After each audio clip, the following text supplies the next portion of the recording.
کے علاقے سمناباد میں ایک بڑھیا اپنے چھوٹے اور صاف ستھرے مکان میں رہتی تھیں۔ محلے کے سب بچے ان کو دادی اماں کہتے تھے۔ اسی محلے کے چند بچے روز شام کو کچھ دیر کے لیے دادی اماں کے پاس آتے اور دادی اماں انہیں مزے کی کہانیاں سناتی تھیں۔ ایک دن جب نعمان اور سارہ دادی اماں کے پاس کہانی سننے کے لیے آئے تو دادی اماں نے ان سے دریافت کیا کہ آج علی ان کے ہمراہ کیوں نہیں آیا۔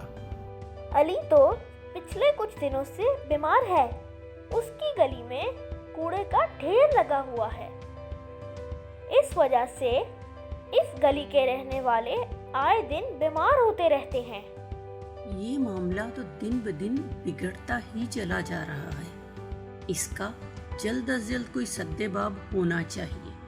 کیوں نہ ہم لوگ اپنی مدد آپ کے تحت گلی کی خود صفائی کر لیں؟ یہ تجویز تو بہت اچھی ہے نعمان بیٹا، اور اچھے شہری کی حیثیت سے یہ ہمارا فرض بھی ہے کہ ہم اپنے گرد و نواح کو صاف رکھیں، تو کیوں نہ آج ہی سے یہ کام شروع کیا جائے۔ دونوں بچوں نے خوشی دادی اماں سے اپنی رضامندی کا اظہار کیا۔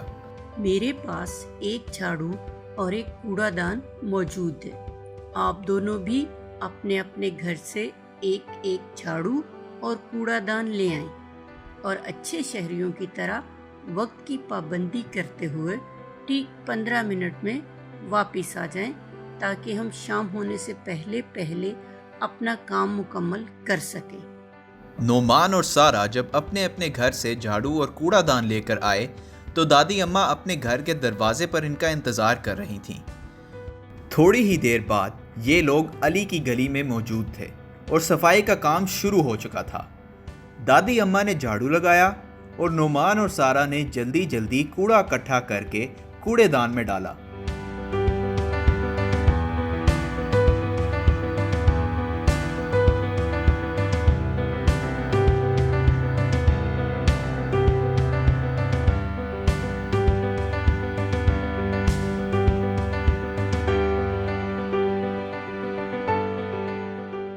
اسی طرح کچھ ہی دیر میں گلی بالکل صاف ہو گئی۔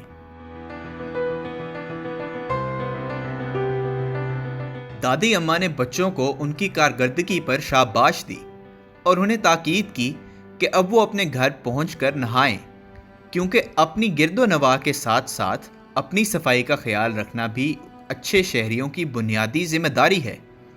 اسی طرح سب لوگوں نے گلی کی صفائی کا اپنا کام مکمل کیا اور خوشی اپنے گھروں کو لوٹ گئے۔